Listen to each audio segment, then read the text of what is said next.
A Hora do Ungido, com o pastor Paulo Messias. Olá, meus amados irmãos e irmãs, a quem vos saúdo com a graça e com a paz do Senhor Jesus. Eu sou o pastor Paulo Messias, da Igreja Videira de Canaã, Goiânia, Goiás, Brasil, para o mundo, chamado por Deus para pregar o Evangelho da Graça, para curar os enfermos, para libertar os cativos. Mas antes de orar com você, gostaria de compartilhar uma palavra de Deus. Ela tem como título O Cálice da Bênção. Presta atenção, filho. Sabemos que o que comemos e bebemos se torna um com o nosso organismo. Participamos dos alimentos. Assim ocorre no mundo espiritual. Aquilo que comemos, participamos. Jesus nos deixou a Santa Ceia para que participemos das suas bênçãos. Em 1 Coríntios capítulo 10, verso 16, nós lemos: porventura o cálice da bênção que abençoamos não é a comunhão do sangue de Cristo? O pão que partimos não é a comunhão do corpo de Cristo? Bebemos e comemos a bênção de Cristo. Comunhão significa a parte que alguém tem em algo. Quando comemos e bebemos com a fé correta, participamos das virtudes do sangue e do corpo de Cristo. Existe um poder espiritual nos elementos da ceia. Observe que o cálice é da bênção. Não existe maldição. Que bênção há no sangue e no corpo? No sangue, há perdão dos pecados, e no pão, a cura para o corpo. Como não amar Jesus e louvá-lo pelo que ele fez por nós? O sangue nos purificou de todos os nossos pecados. A purificação significa limpeza. Somos constantemente lavados pelo sangue de Jesus. Apocalipse, capítulo 1, verso 5 diz que aquele que nos ama, em seu sangue nos lavou dos nossos pecados. Imagine debaixo de uma cachoeira espiritual do sangue de Jesus. A palavra de Deus diz que Jesus nos purifica de todo o pecado. O verbo purifica está no presente contínuo. Quando você peca, o sangue atua como um sabão e água purificadora. Jesus afirmou: quem muito é perdoado, muito ama. Quanto mais você crê que está perdoado, mais você amará o Senhor. Saber e crer que você está perdoado não incentivará a pecar mais. Muito pelo contrário, vai incentivá-lo a amar muito mais. Além do perdão, o sangue nos tornou justo. Você é justo. Ser justo significa estar diante de Deus sem nenhuma condenação. É ser declarado inocente. Deus faz isso porque atribui a justiça de Cristo sobre nós. Cristo é justo. Nele nós também somos justos.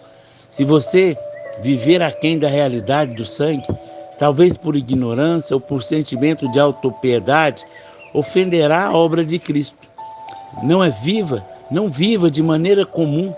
Viva a realidade da vida de Cristo dada pelo seu sangue. Quando participo com entendimento das realidades do sangue e do corpo, sou abençoado. No corpo há saúde. O corpo de Jesus foi ferido para nos dar cura.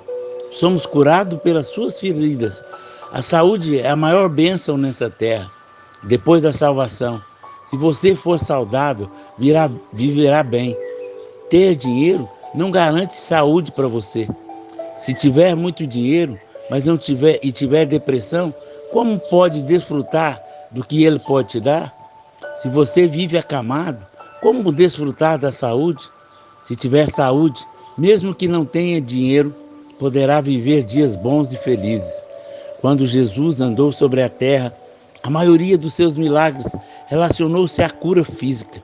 Ele também andou sobre as águas algumas vezes, mas viveu em completa saúde todos os seus dias. Deus deseja que vivamos a plenitude de todos os dias, sem enfermidade no corpo. Quando tirou o seu povo do Egito, ele cuidou para que vivesse em saúde e plenitude física.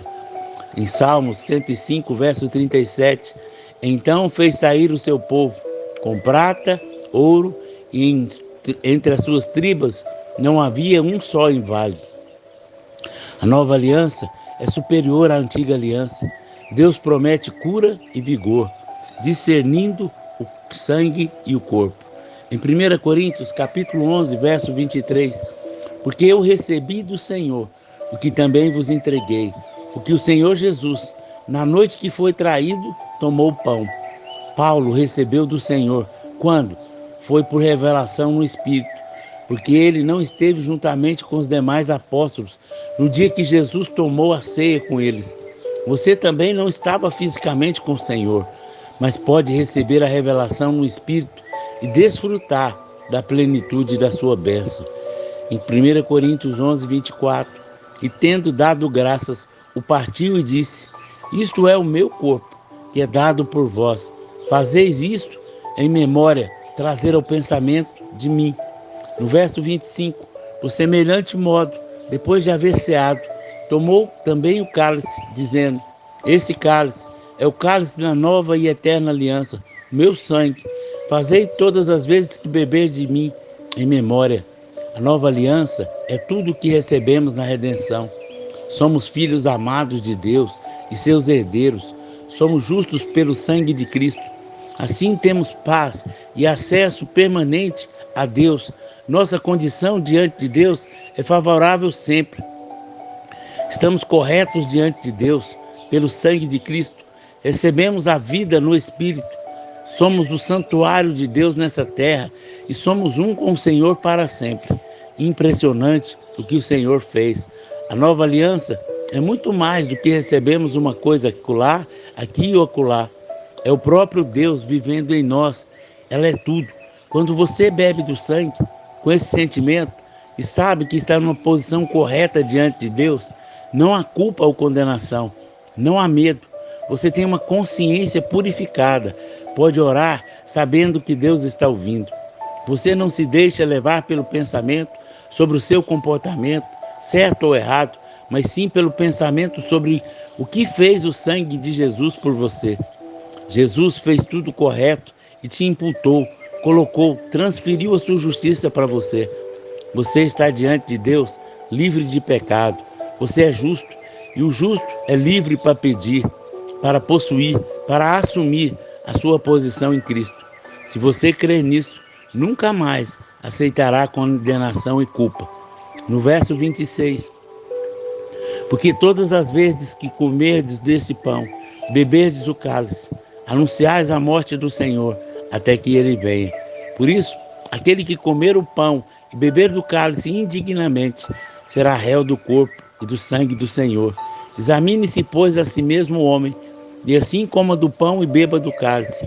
Pois quem come e bebe sem discernir o corpo, come e bebe juízo para si. Nesse ponto, muitos de nós sofremos pelo ensino errado. Cresci na igreja, cresci na vida da igreja. Lembro-me, quando era jovem, o quanto me examinava para ver se tinha confessado todos os meus pecados do mês e se achava digno de participar da ceia do Senhor. Afinal, não queria juízo sobre mim. Ninguém quer.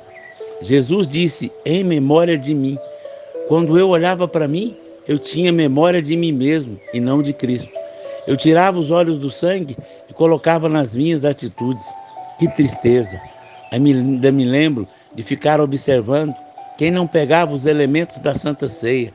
Tem uma imagem vívida de um obreiro que não pegou os elementos. Uma vez fiquei intrigado, julgando e pensando que tipos de pecado ele havia cometido. Que fariseu! O cálice do sangue naquele tempo não era bênção, mas de maldição. Muitos falavam no dia do juízo, porque temiam ser condenados com o mundo. A escravidão é o resultado da ignorância, discernindo o corpo. No verso 11, capítulo 11, verso 30, eis a razão, porque há em vós muitos fracos doentes e não poucos dormem.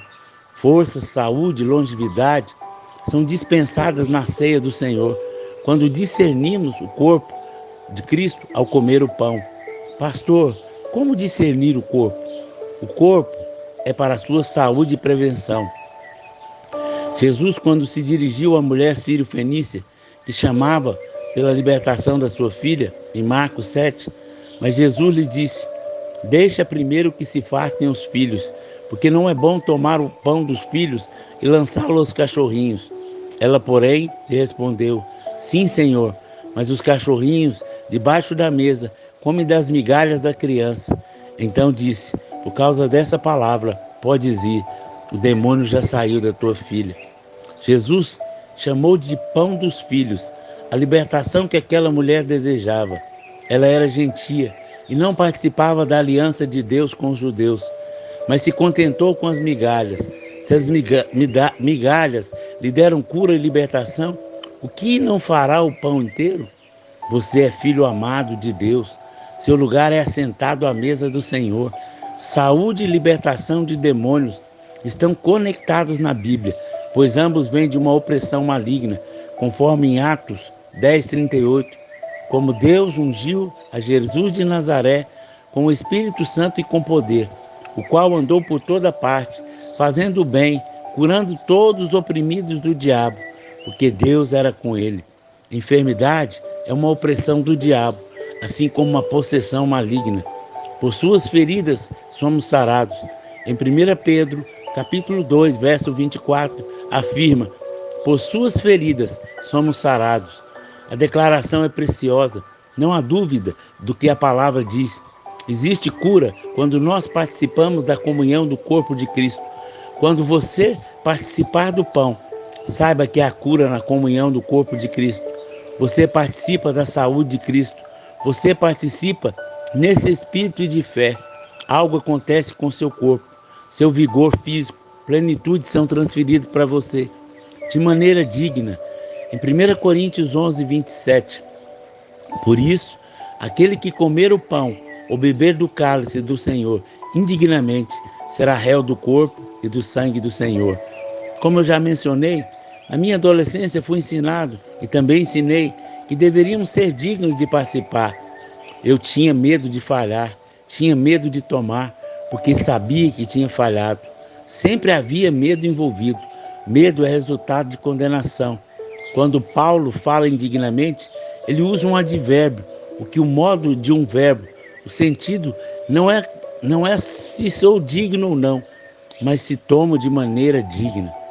Mas não fala de mim, mas de como participo. Se for em memória da obra do sangue do corpo de Cristo, recebe a bênção que há nela. Não tem nada a ver com o que eu fiz, mas com do que o pão e o sangue fizeram. Tenho que discernir isso para obter vida e saúde. Tomar indignamente é não crer no que a palavra diz sobre o valor do sangue e do corpo de Cristo. Quem pode ser digno de participar do sangue de Deus? Como a religião pode cegar uma pessoa. A maneira digna é considerar apenas o que Jesus fez pelo sangue, pelo seu corpo, não aquilo que eu fiz. Sei que o pecado é algo extremamente ruim e perigoso, mas o sangue nos purificou de todo o mal. Não defendo hipótese alguma que você viva em pecado, mas Paulo aqui não fala sobre ele, e sim sobre a maneira de tomar. No verso 28, examine-se, pois, a si mesmo, assim coma do pão e beba do cálice. Observe que o verso 27 diz que sobre a maneira como tomamos, e não para experimentar os vossos pecados. Em nenhum lugar, Paulo fala para olhar para si mesmo e ter a consciência dos seus pecados. Devemos fazer em memória de Cristo na cruz, nada mais. O que deve ocupar os nossos pensamentos é a lembrança do Cristo crucificado, o sangue escorrendo para perdão dos pecados e o corpo dilacerado para a cura do nosso corpo. Examine-se é a maneira como você participa. Julgamento com o mundo. No verso 31, porque se nós julgássemos a nós mesmos, não seríamos julgados, mas quando julgados, somos disciplinados pelo Senhor, para não sermos condenados com o mundo. Não se trata de sermos condenados como o mundo. Essa é uma interpretação errônea. Como aquele que não nos condena pode nos condenar com o mundo.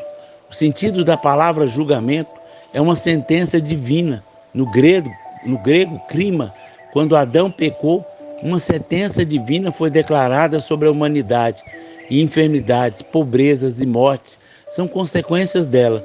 O mundo está sujeito à maldição. Ao julgarmos a nós mesmos, devemos discernir se estamos compreendendo o corpo de Cristo em sua morte na cruz, para não sofrermos a sentença que há sobre o mundo. Há poder no comer. Adão e Eva comeram de um simples fruto, levaram toda a humanidade à morte. Essa morte inclui enfermidade, fraqueza, pobreza. Comer tem um grande significado espiritual. Jesus está aguardando o dia em que comerá novamente conosco. Deus resolveu colocar um simples ato de comer, um pedaço de pão, a cura para o nosso corpo. Em João capítulo 6, verso 51, Jesus diz: eu sou o pão vivo que desce do céu. Se alguém dele comer, viverá eternamente. E o pão que eu darei pela vida do mundo é a minha carne. E a sua carne que ele dá para a vida do mundo. Sua carne é o seu corpo. Fago e trogo. Nesse capítulo 6, Jesus, no meio do discurso com os judeus, troca a palavra grego comer, fago, que significa refeição, num sentido geral, por trogo, que significa mastigar, triturar, mostrando que ele referia-se ao pão da ceia como seu corpo. Lendo esses versos 53, respondeu-lhes Jesus: em verdade vos digo, se não comerdes a carne do Filho do Homem e não beberdes o seu sangue, não tendes vida em vós mesmos. Em Jesus, troca a palavra: quem comer a minha carne, beber o meu sangue, tem a vida eterna, e eu ressuscitarei no último dia. Pois a minha carne é verdadeira comida, e o meu sangue, verdadeira bebida. Quem comer a minha carne, beber o meu sangue, permanece em mim, e eu nele. Quem comer a minha carne, beber o meu sangue, permanece em mim, e eu nele. Quem mastigar a minha carne, beber o meu sangue, permanece. É ter comunhão, manifestação. Não se trata num sentido espiritual, como na primeira palavra, fago, mas físico. Jesus usou duas palavras para mostrar propósitos diferentes. Compreende? Há poder em nós, como recebemos a ceia do Senhor. No verso 57, assim como o Pai que vive me enviou, igualmente eu vivo pelo Pai. Também de quem em mim se alimenta, por mim viverá. Vivemos pela vida de Cristo, ao comermos a ceia do Senhor. Não é apenas uma vez, mas continuamente. Jesus repete várias vezes: quem comer e beber, não apenas uma vez, mas continuamente. O verbo está no presente contínuo. Trata-se de uma ação constante. Provérbios 4:20 diz: filho meu, atenta para as minhas palavras, os meus ensinamentos, inclina os ouvidos, não os deixe apartar dos teus olhos, guarda-os no mais íntimo do teu coração, porque são vida para quem acha e saúde para o seu corpo. Sabe, meu amado irmão, minha amada irmã, tome o pão e diga: obrigado, Jesus, porque este é o teu corpo dado por mim e pela minha casa. Eu reconheço que o teu corpo foi ferido na cruz para me abençoar com cura física. Essa cura é para mim e para minha casa. Eu creio que por tuas feridas eu fui curado e desfruto de saúde, longevidade. Aleluia! Tome o cálice e diga: obrigado, Jesus. Este é o cálice, é a nova aliança no teu sangue. O teu sangue me purificou de todos os pecados, me justificou e santificou. Sou justiça de Deus em ti. Obrigado, porque agora não há condenação e culpa. Eu estou em paz contigo, pois participar plenamente da tua herança por tua justiça. Eu te louvo e te agradeço pela vida eterna e por ser mais que vencedor em ti. Amém? Aleluia! Você que foi abençoado com essa mensagem, nos ajude a divulgar para que mais pessoas conheçam o cálice da bênção. Se você foi abençoado, deseja ser um semeador do nosso ministério, aí tem o número do Pix, pelo qual você pode fazer uma oferta generosa, uma semeadura. E toda semeadura tem colheita. Faça uma semeadura e veja Deus multiplicar a sua semente. Eu te abençoo em nome de Jesus. Amém?